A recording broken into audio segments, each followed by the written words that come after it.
tal? Bienvenidos, bienvenidas a este programa Conexiones entre Tejiendo Culturas y Saberes. Me da mucho gusto estar con ustedes. Yo soy Verónica Trujillo y me acompaña Edwin Morón. ¿Qué tal? Que estén muy bien en compañía de sus seres queridos. Nos da mucho gusto también que nos acompañen en la emisión del día de hoy, en la que estaremos hablando acerca del buen vivir y la descolonialización con el profesor Juan Carlos Cordero Nina. También tendremos la participación de algunas secciones como Alternativas del Buen Vivir, Conciencia Universitaria Intercultural, Adivina qué es esto, Semanario de la UIM y Entretejidos. Así que quédense con nosotros porque ya comenzamos.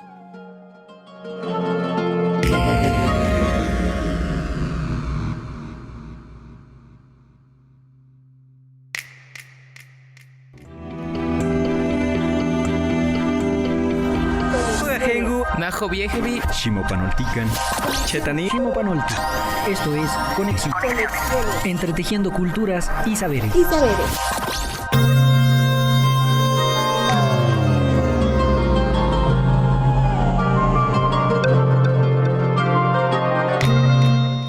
Pues qué bueno que siguen en conexión con este programa y con el diálogo que proponemos para esta emisión. Decíamos hace un momento que se trata sobre un tema que además ya hemos abordado en otros programas y que poco a poco empieza a ser también un tema de discusión en diferentes escenarios, en diferentes dimensiones, no solo desde la dimensión política, desde la política pública, sino también en la dimensión académica, pero fundamentalmente nos interesa en el caso del programa que esto forme parte de una perspectiva, de una inquietud, de una cosquilla, como diría uno de nuestros profesores, para que podamos modificar algunas de las dimensiones de habitabilidad a las que nos damos cotidianamente, es decir, que podamos transformar ciertas relaciones en nuestra vida cotidiana y que tiene que ver con el buen vivir y procesos de descolonialización, procesos en los que a partir de un pensamiento y una reflexión crítica podamos entender de mejor manera las relaciones en las que estamos inscritos y cómo en ellas se pueden revertir,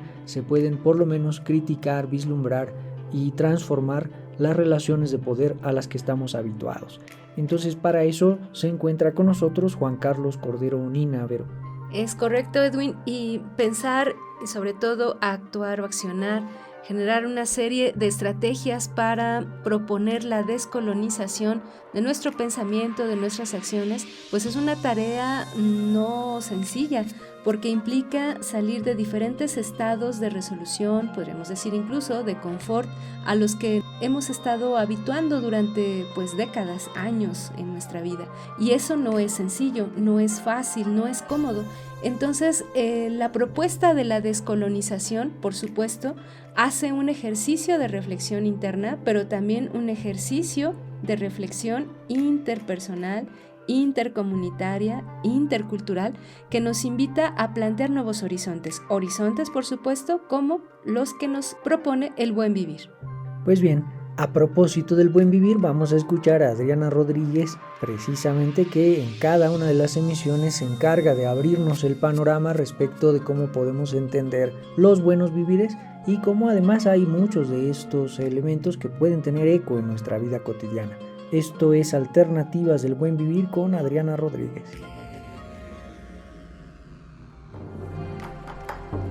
Alternativas del Buen Vivir. Con Adriana Rodríguez. Muy buenas. Hay un tema del buen vivir que es esencial y que muchas veces pasa inadvertido y casi que olvidado. Sin embargo, es clave para comprender este paradigma de vida. Y te invito a que reflexiones sobre la existencia de ese pensamiento en ti, en tu entorno y en tu comunidad, porque tal vez seas parte de la vida plena del buen vivir. O quizás te estás alejando y por lo tanto sería interesante reflexionar de qué cosas hay que recuperar para volver a vivir aquí y ahora. Sí, porque ese factor clave es la conciencia del espacio-tiempo cíclico que nuestros antiguos y que la filosofía que fundamenta el buen vivir mantiene como parte del eje de lo que es el buen vivir, es que el tiempo es cíclico. No es un tiempo lineal como este tiempo productivo del pasado, el futuro, en un presente en donde nos vamos para atrás para decir, ay, si yo hubiera hecho esto o aquello, y el futuro es, ay, pero ¿será que voy a tener? Y nos olvidamos de la hora. Y entonces, tener la vida plena es volver a esa base de ese conocimiento que es la relación entre el espacio y el tiempo, aquí y ahora.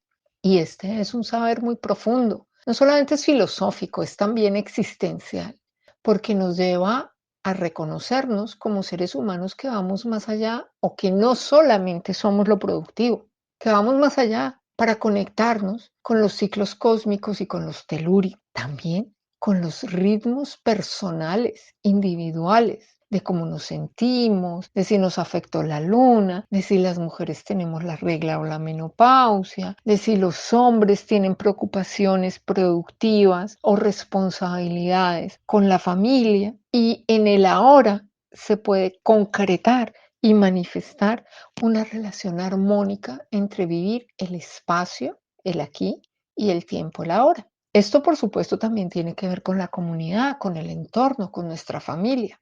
¿Tenemos conciencia de con quiénes estamos ahora, aquí, familiares, compañeros de estudio, de trabajo, con quienes nos relacionamos o simplemente pasamos en el tiempo inadvertidos olvidándonos de que también nos relacionamos con los humanos, con la naturaleza, con la luna, con la familia? Y eso es parte del espacio, en el dónde vivimos, con quiénes, cómo y en dónde. La habitación que habitamos, valga la redundancia, ese espacio que debería ser armónico, tranquilo, el refugio del hogar, que es el fuego del alimento, del calor del corazón, que nos permite hacer esas pausas en las que nos sentamos, simplemente a disfrutar del aquí y del ahora, porque esa función, esa relación es la que nos permite vivir la vida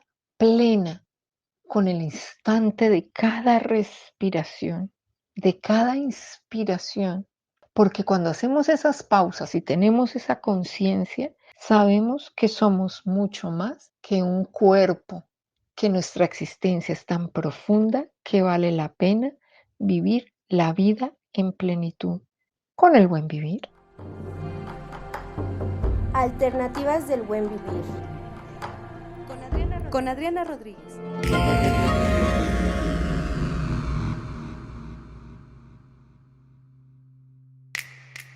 Gracias por continuar con nosotros y bueno, vamos a empezar este diálogo con Juan Carlos Cordero Nina y queremos agradecerle su estancia, su tiempo, Juan Carlos, por estar aquí en Conexiones. Y antes de comenzar con la entrevista, vamos a escuchar algunos datos relevantes de su biografía.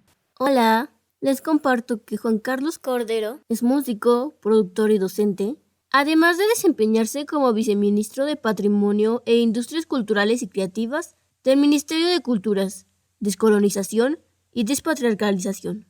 Fue responsable impulsor de la marca País Bolivia del Ministerio de Comunicación en 2019. Es jefe de la Unidad de Coordinación de Consejos Departamentales de Cultura del Ministerio de Cultura y Turismo en el periodo 2017-2019.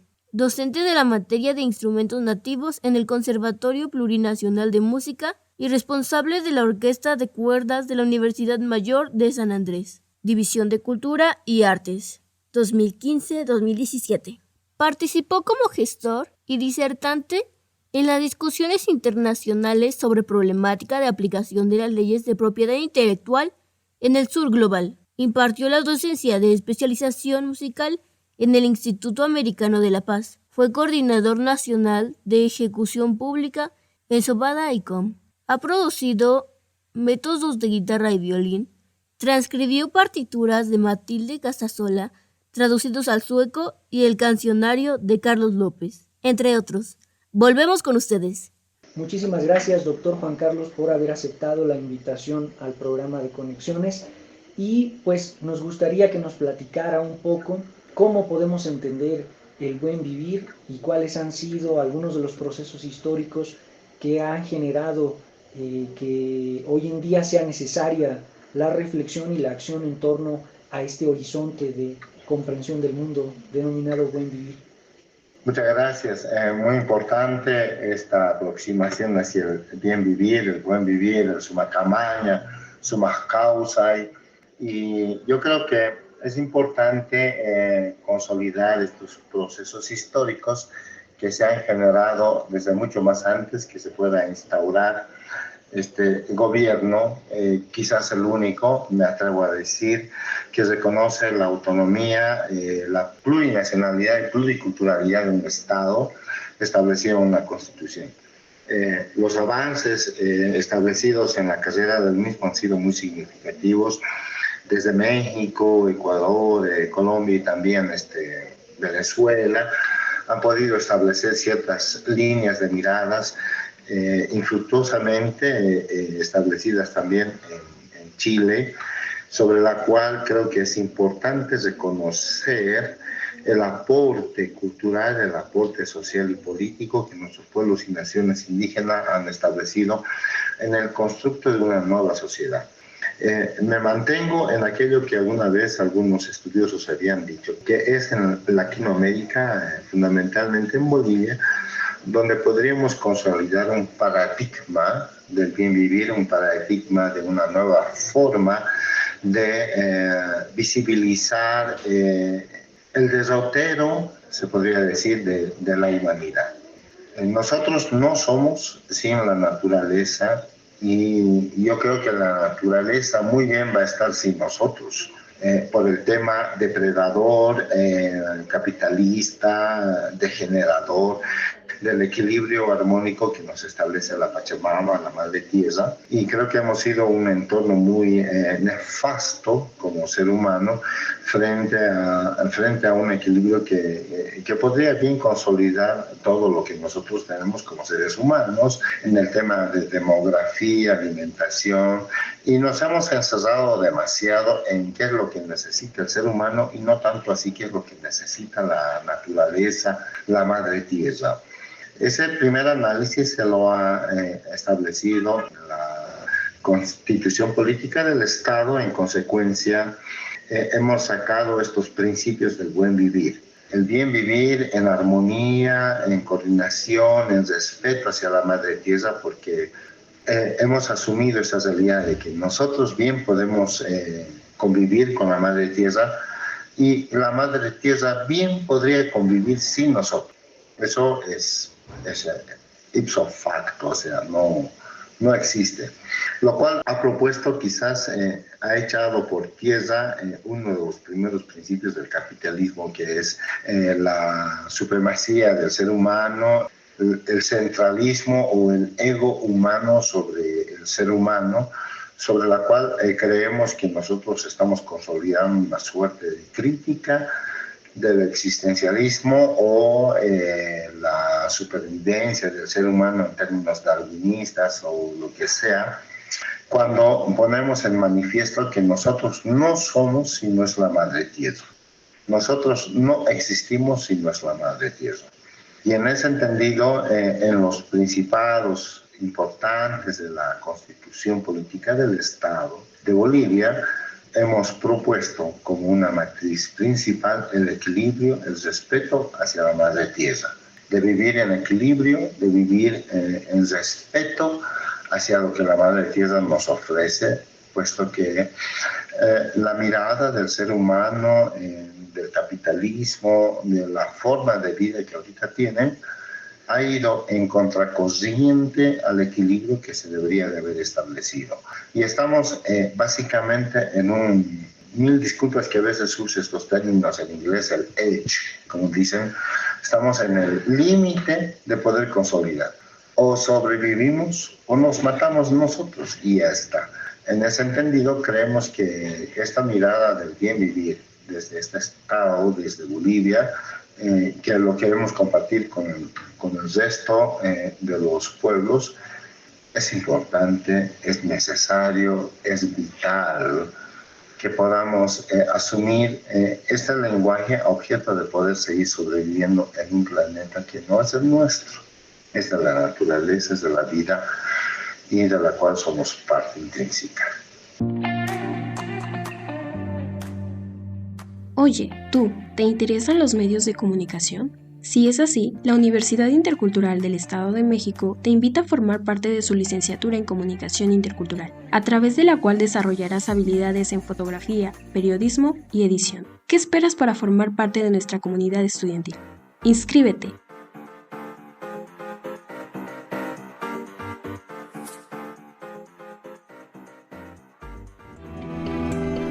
Pónganse en contacto con Conexiones al teléfono 712-123-5963. Continuamos.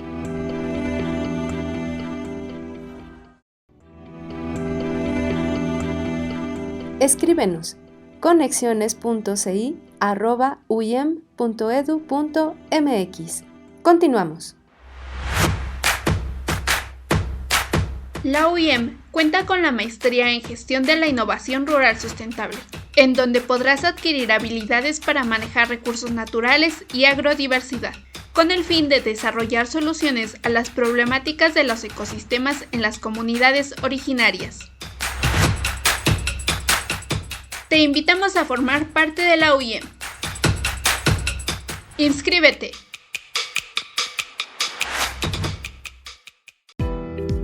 Esta es una producción radiofónica del programa Los Colores de la Voz de la Universidad Intercultural de Chiapas. ¿Sabes por qué es importante la educación sexual? Es un proceso educativo basado en los derechos humanos y con perspectiva de género. Todo esto integra aspectos cognitivos, psicológicos, físicos y sociales de la sexualidad. Su objetivo es fortalecer las capacidades de los niños, niñas y adolescentes para asumir una sexualidad responsable. Decide con libertad y responsabilidad cuándo iniciar las relaciones sexuales y con quién. Evitar embarazos no deseados e infecciones de transmisión sexual está en tus manos. Protégete. Esta es una producción radiofónica del programa Los Colores de la Voz de la Universidad Intercultural de Chiapas.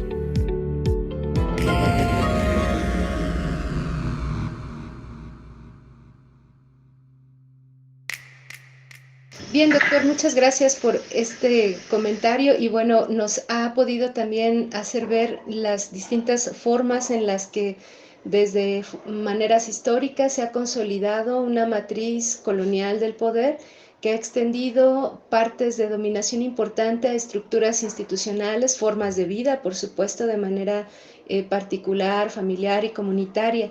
En ese sentido, ¿por qué son importantes, por qué serían importantes hoy en día mirar procesos de descolonización y cuáles podrían ser algunos ejemplos propios de su contexto, de su cotidianidad? Bueno, en respecto al mismo, debo de manifestar que mi lectura es bastante marxista, no marxiana, marxista, en el entorno de que la descolonización y despatriarcalización, un poco poniendo en contexto, nosotros teníamos el Ministerio de Culturas y Turismo establecido hasta el 2019. Se produjo el golpe de Estado. En el golpe de Estado eliminaron prácticamente toda la institucionalidad de culturas, poniendo básicamente en la basura todo lo que se había logrado en términos de declaratorios de patrimonio, reconocimiento de la gestión, los procesos de descolonización y todo eso. Y cuando el presidente Luis Arce Catacora recupera la institucionalidad de este entorno, lo primero que hace es reponer la institucionalidad de culturas, pero bajo un nuevo esquema, una nueva mirada. Y esa es el Ministerio de Culturas, Descolonización y Despatriarcalización, la cual nos asume una responsabilidad de lectura demasiado fregada, se las digo así bien franca, demasiado fregada, porque ¿qué concebimos como descolonización? ¿Qué hicimos en 14 años por la descolonización? ¿Y qué concebimos por el tema de despatriarcalización también, que es un nuevo elemento que lo pone a consideración nuestro presidente Luis Arce? Y la mirada era bien clara desde su análisis.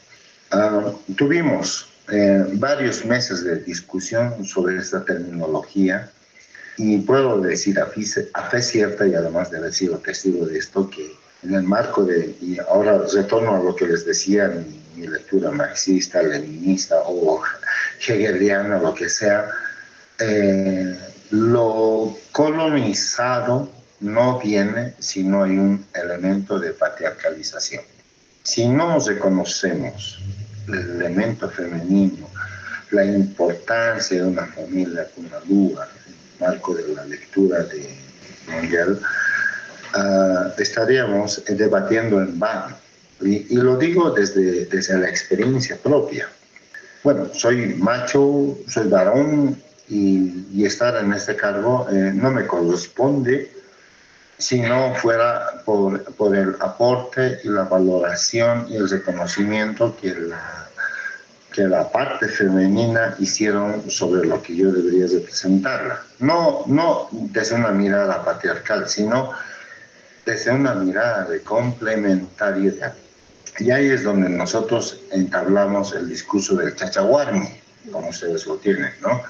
El chachahuarmi, la mujer, el hombre, entablados en un eterno diálogo de complementariedad, opuestos siempre, pero sin embargo determinados a establecer consensos. Creo que nos han establecido un discurso muy importante de unos procesos no únicamente de descolonización, sino de despatriarcalización, para poder procesar una forma o un paradigma nuevo de una sociedad que ponga en evidencia el aporte de la memoria de nuestras abuelas, y lo digo así, nuestras abuelas.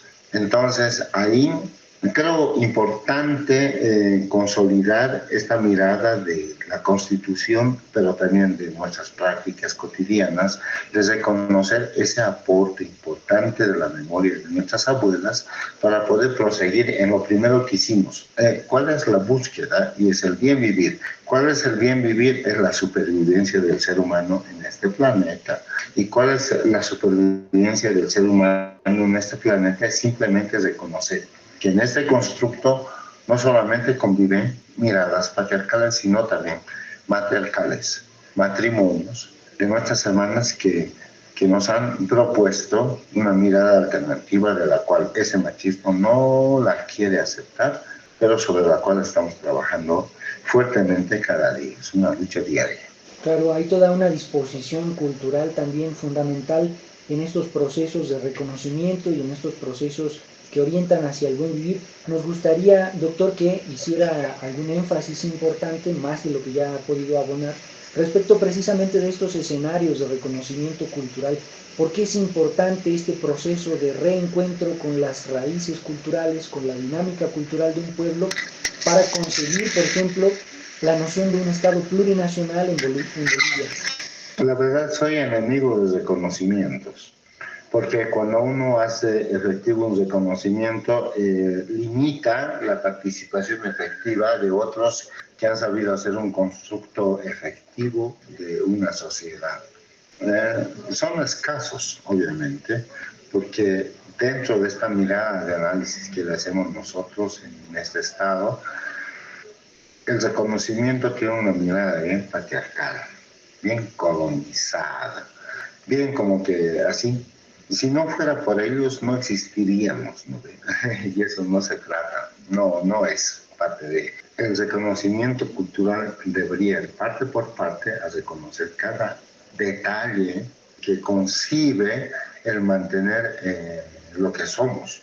Yo hablo un poco de Aymara. Soy de la nación Aymara. Mi padre viene de una provincia del norte que se llama Huazuyi, y mi madre más del norte, que es Camacho, Puerto Parajachi, pero mis padres han decidido hablarme en español, porque ellos han buscado que no se me discrimine en la sociedad citadina de La Paz y no se me critique porque hablo mal el español. Entonces, ellos se han determinado a no hablarme en español por un tema de inclusión, de participar en esta sociedad. Y el poco aymara que yo tengo es por mi abuela del norte. No hablaba español, ella solamente hablaba aymara, y realmente valoro ahora esa intimidad de conexiones y conversaciones establecidas con ella, porque el hablar un idioma no únicamente te limita a solamente hablarlo, sino te mete en la cosmovisión, comportamientos, visiones, tradiciones, qué sé yo, de los cuales no vas a poder entender si aprendiste el idioma en otro lado. Entonces, realmente tengo que agradecer esa fortaleza de mi abuela que tuvo que en algún momento renunciar a que yo le continúe con estos programas de Alfalit. No sé si ustedes han tenido eso. Alfalit, que era un programa de alfabetización que se estableció en Bolivia, sobre la cual se pretendía matar la lengua materna. Y la lengua materna es resistencia. Entonces, reconocimientos, no lo sé. Yo pondría miles. Conozco a muchos que, como mi abuela y otros, han sabido defender nuestra soberanía cultural, nuestra independencia cultural, sobre las cuales deberíamos hacer un mayor reconocimiento. Y no concibo un reconocimiento por aquellos que no han sido parte de ese compromiso de resistencia, de mantenimiento, de un paradigma nuevo, de realmente mantener lo que nosotros tenemos como una esencia cultural. En consecuencia, soy enemigo de reconocimientos que no consolidan un aporte efectivo hacia lo que realmente se debería de valorar, que es el mantener lo que nosotros somos desde nuestras tradiciones y nuestras ancestralidades.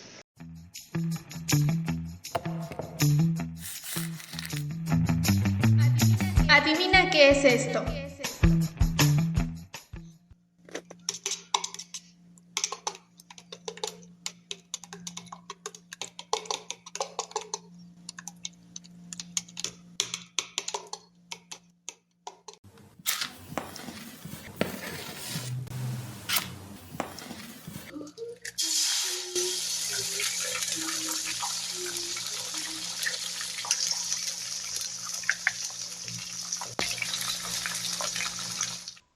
Estos elementos sonoros pertenecen al proceso de preparación de alimentos dentro de una cocina en un entorno rural en la comunidad de Centro del Cerrillo, municipio de Villa Victoria, Estado de México.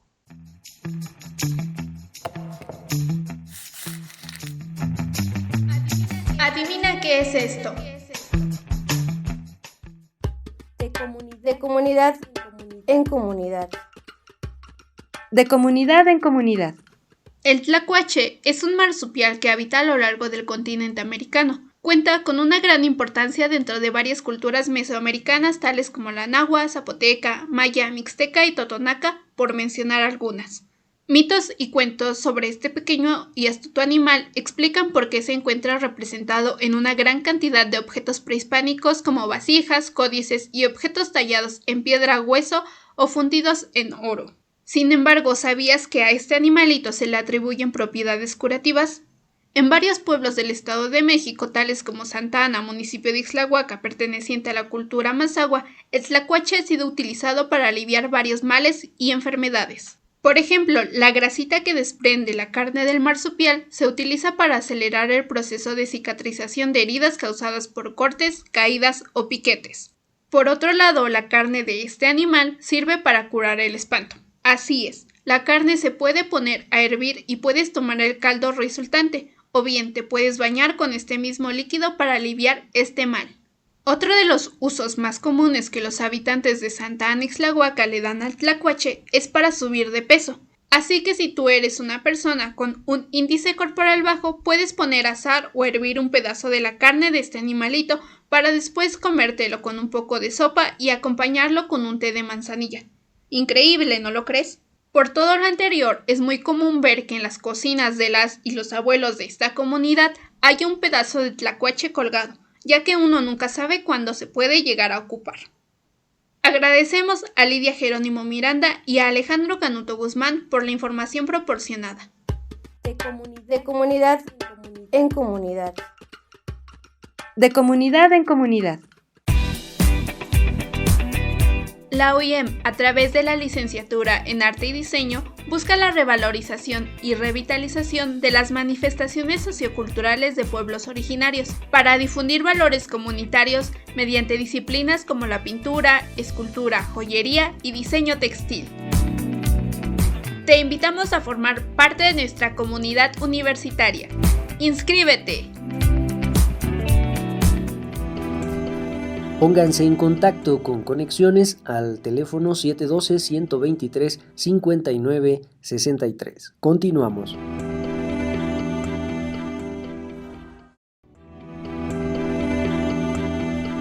Escríbenos conexiones.ci@uyem.edu.mx.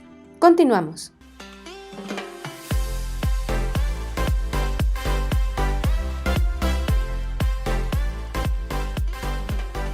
¿Te interesa el ámbito de la salud? Entonces, en la licenciatura en enfermería podrás aprender desde los conocimientos básicos como primeros auxilios hasta habilidades quirúrgicas.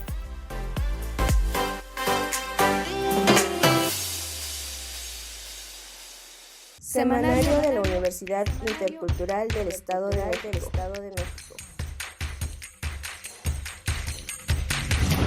Estudiantes del séptimo semestre de la licenciatura en enfermería del plantel UIM Xonacatlán realizaron el cierre de vinculación en la comunidad de Santa María Solotepec, con actividades de promoción a la salud e intervenciones como toma de signos vitales, glicemia capilar, colocación de vacunas, COVID e influenza en conjunto con el Centro de Salud.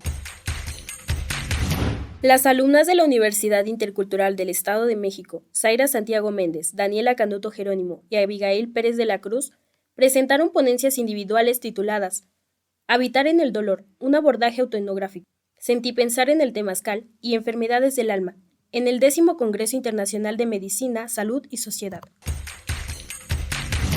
Estudiantes de la licenciatura en Salud Intercultural de los planteles de San Felipe del Progreso, Tepetixtla y Xonacatlán, egresados y profesionales de la salud, participaron en el 9º Congreso Internacional de Salud Intercultural, Consolidando Caminos, Generando el Diálogo. Durante 3 días de actividades a través del diálogo pudieron compartir experiencias de aprendizaje que invitan a la consolidación de los caminos para lograr un tratamiento integral. Semanario de la Universidad Intercultural del Estado de México.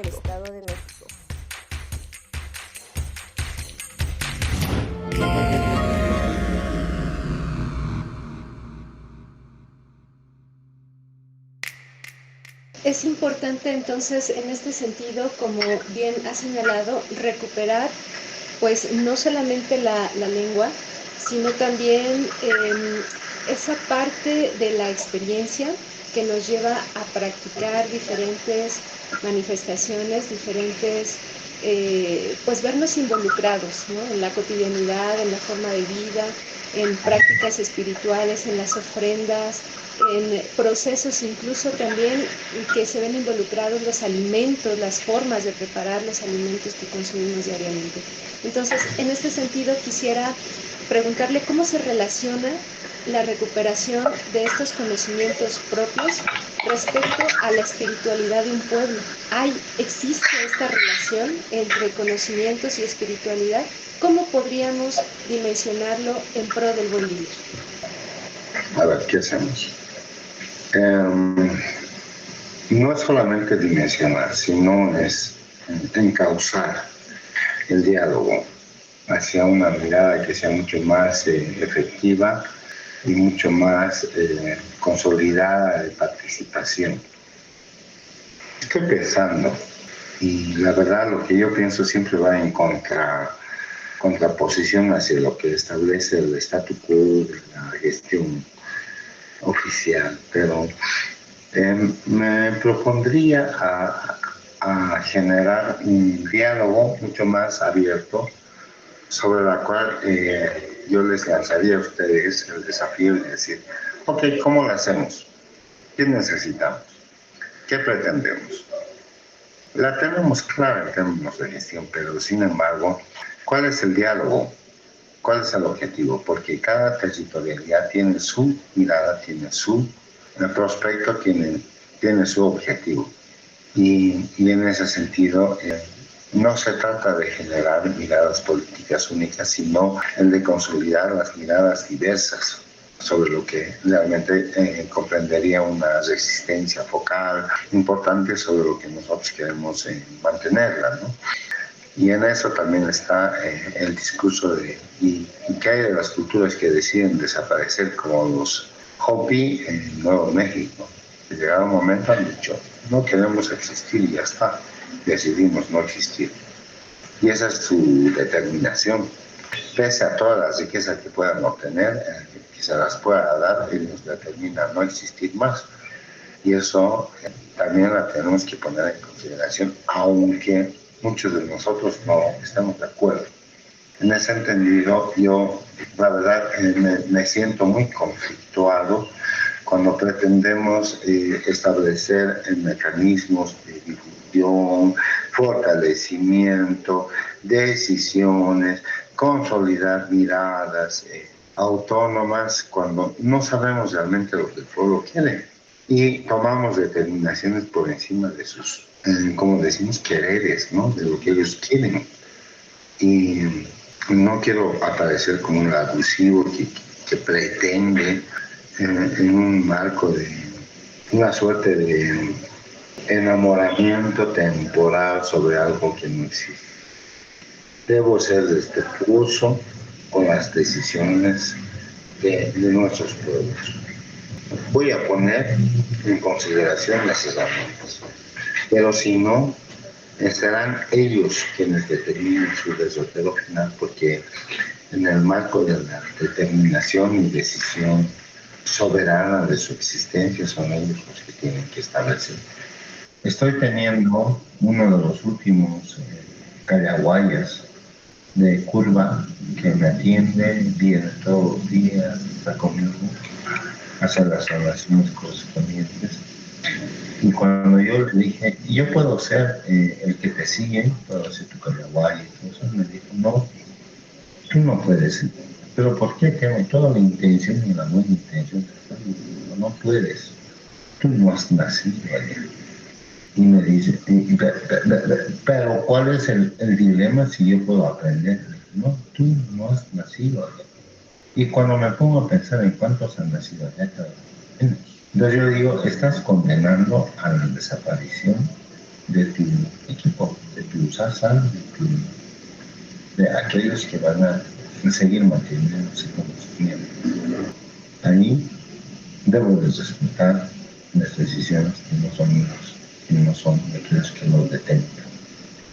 Y se llevan el conocimiento ancestral, natura, es su decisión, no es la mía. En la medida en que sepamos respetar esa decisión, estaremos cumpliendo la voluntad. Es triste, pero es respetuosa. Bien, pues muy interesante también considerar y concebir que en estos procesos, digamos, de relación con diferentes concepciones del mundo, hay que estar también, hay que abrirle espacio a la renuncia, hay que abrirle espacio a este ejercicio de respeto que implica a veces precisamente eso, en asumir que hay posibilidades para la realización del mundo que no pueden seguir sucediendo, que no pueden seguirse dando bajo las condiciones en las que de pronto pensamos, por mejores intenciones que se puedan tener. Agradecemos muchísimo el tiempo que ha dedicado a esta entrevista, doctor Juan Carlos. Muchísimas gracias por compartir con nosotros estos minutos y esperamos dialogar en otra ocasión también respecto de esta perspectiva. Sí, pues muchas gracias, doctor. De igual manera, reflexionar sobre estos espacios, sobre estos aspectos que no solamente nos hacen darnos cuenta de procesos históricos, sino también de su incidencia en formas de relacionarnos hoy en día, nos hacen cuestionarnos incluso la forma de denominación que desde la lengua pues general, digamos, que hemos aprendido el español, resulta un poco limitado para establecer pues estos procesos otros de comprender los mundos, de comprender las culturas, de comprendernos también a nosotros mismos. Es una reflexión importante la que nos ha podido compartir y que por supuesto nos lleva también a pensar en otras circunstancias o en otras aristas de respeto, de inclusión también de nosotros mismos, de nosotras mismas a estas dinámicas, a estas formas de vida, pero que también en ese sentido, como usted bien lo ha señalado, podríamos volver a una condición básica para la interacción humana, que es el respeto. Y desde ahí, pues, implicarnos en otras maneras de vida, otras maneras de apreciación, otras maneras de sentimiento y de pensamiento también hacia lo que nos rodea. Muchísimas gracias, doctor Juan Carlos, por su tiempo para esta entrevista. Si tiene algún comentario más, todavía podríamos ocupar algunos minutos. Claro que sí. En primer lugar, no soy doctor. Tal vez doctor de la olla y mote, como dice mi pueblo, ¿no? Soy artista, soy músico, circunstancialmente en el cargo de viceministro de Patrimonio en Industrias Culturales y Creativas establecida por nuestro presidente, que no sé qué es lo que he visto en este simple mortal para asumir esta responsabilidad, pero sí, comprometido en todo lo que creemos que es necesario incorporar en nuestros diálogos importantes, no solamente locales, sino regionales, continentales. Yo agradezco mucho y me disculpo por no responder de manera oportuna a esta necesidad de un diálogo. Yo prefiero que se la haga en vivo y salgan en las consultas en el marco de este diálogo. Espero que muy pronto nos podamos encontrar de manera personal, presencial y además consolidar estas miradas que si bien son muy cuestionables, yo creo que son necesarias de incorporarlas en nuestro análisis. No se trata de romanticismo, se trata de seriedad. No se trata de miradas sesgadas, sino se trata de la supervivencia del ser humano en este planeta. Y eso es lo primero que tenemos que poner en consideración en ese entendido. Los esperamos o nos esperan y nos encontraremos en un tiempo determinado para poder continuar este diálogo que a mí me ha parecido muy importante, muy interesante. Temas muy dificultosos de que de generar una aproximación o lectura correspondiente en la medida en que nosotros andamos construyendo, así como ustedes, de cuál es el equilibrio que debemos buscar en el ser humano con la naturaleza. Y creo que eso es lo más importante. Un hayaque espiritual desde este territorio y nos veremos muy pronto. Muchas gracias y les agradezco. Muchas gracias, muchísimas gracias por su tiempo y bueno, pues seguramente nos encontraremos más adelante. Gracias. Esta es una producción radiofónica del programa Los Colores de la Voz de la Universidad Intercultural de Chiapas. ¿Alguna vez has escuchado sobre las ETS, o mejor conocidas como las enfermedades de transmisión sexual? Bueno, pues quédate, a continuación hablaremos del tema. Estas enfermedades pueden ser concebidas por bacterias, virus u otros organismos y pueden afectar el sistema inmunológico. Las maneras más comunes de contagiarse es por sexo sin protección. Practique las posiciones que practiques o con quienes las practiques. Las ETS que puedes contraer son herpes genital, condiloma, clamidia, gonorrea, vaginitis, sífilis, siendo las más comunes VIH-Sida, candidiasis y VPH, también conocido como virus de papiloma humano. Esto fue una producción de La Cola del Diablo.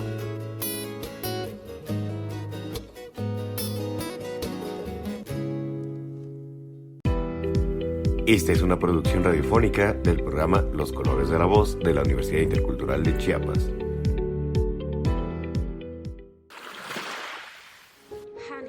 Entre cielo, agua y tierra. Resignificación de los paisajes bioculturales. Reconocimiento y codiseño para su conservación por los pueblos originarios. Colectivo de investigación e incidencia. En este audio exploraremos los resultados del taller, las implicaciones prácticas y los desafíos encontrados. Como resultado, obtuvimos que se identificaron 3 grandes apartados principales para clasificar las propuestas, la de educación ambiental, la de difusión y la de incidencia. Estas categorías permitieron organizar las estrategias y elaborar un plan de acción más detallado. En el apartado de educación ambiental se propusieron diferentes actividades. Entre ellas destaca la transmisión de generación de los saberes bioculturales, lo que implica que los padres y los abuelos compartan sus conocimientos sobre el entorno natural con los niños y con los jóvenes, y también sugirieron visitas a los cuerpos de agua con diferentes generaciones de la comunidad y la creación de senderos interpretativos que involucrarán a la población en el conocimiento del entorno natural. Estas actividades lo que buscan es fortalecer el conocimiento y la conexión de la comunidad con su entorno natural. También se planteó la creación de comités comunitarios que perciban beneficios ambientales y culturales y que fomenten una mayor participación y responsabilidad colectiva en la gestión del ambiente. En el apartado de difusión se propusieron estrategias como la creación de material didáctico en forma de dibujos y de videos, tanto para niños como para la población en general, así como la recapitulación de relatorías de abuelos en un formato de audio. Y también se sugirió difundir historias y leyendas locales a través de medios como radio, televisión, redes sociales. Inclusive se sugirió que se hicieran canciones y cápsulas de leyendas que resaltaran la importancia cultural del agua y otros recursos naturales. La intención de estas estrategias es ampliar el conocimiento y la apreciación de la comunidad por sus recursos tanto naturales como culturales, y nosotros consideramos que al rescatar y difundir estos saberes se va a fortalecer la identidad cultural y se va a promover un mayor compromiso con la conservación del entorno. Entre cielo, agua y tierra.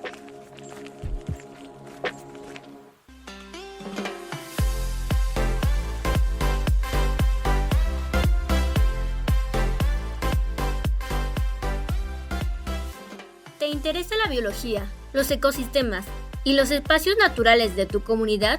Entonces, en la licenciatura en Desarrollo Sustentable podrás tener la oportunidad de elaborar proyectos que influyan positivamente en tu comunidad y en el país.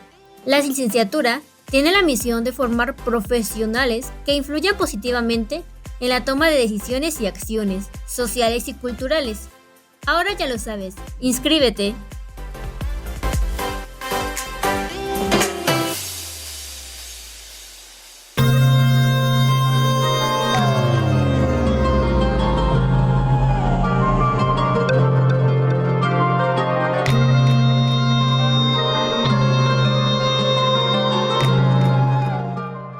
Pues bien, ha sido un diálogo rico en términos de lo que supone el buen vivir, y es que el buen vivir no tiene que ver, digamos, con una perspectiva de bienestar. Esta idea del bienestar, por ejemplo, me parece que es bastante familiar en nuestro territorio porque hay un montón de programas del bienestar, hay un montón de iniciativas políticas históricamente que se encargaban de señalar la noción de estar bien y de vivir mejor, etc.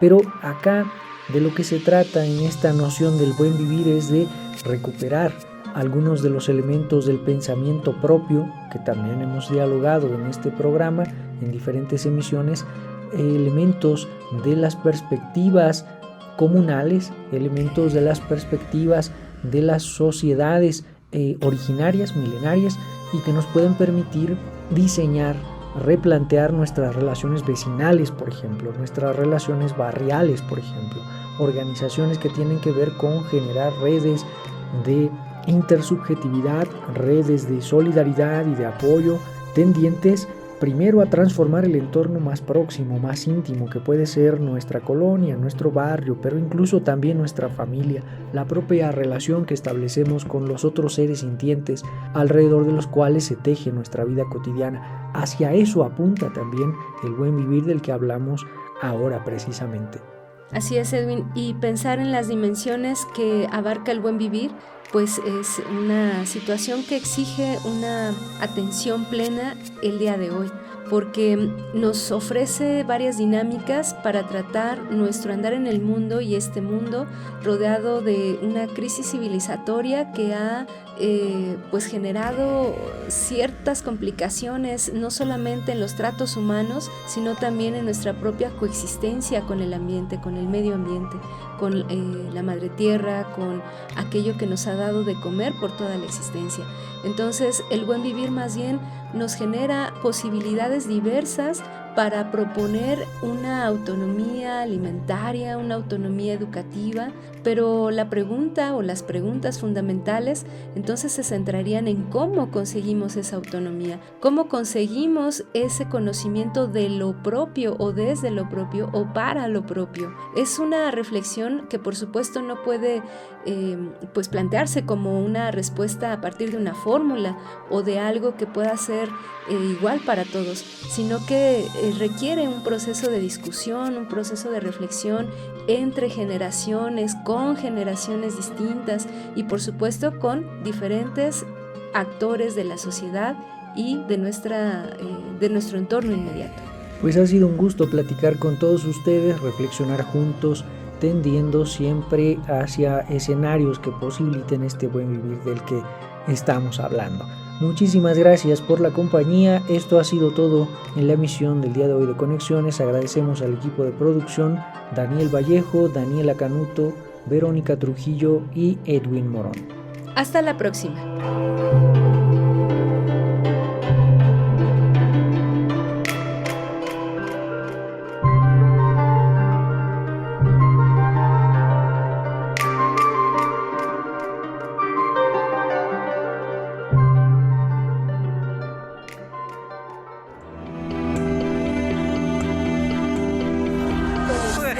Najo Viejevi, Shimopanoltican, Chetani, Shimopanolti.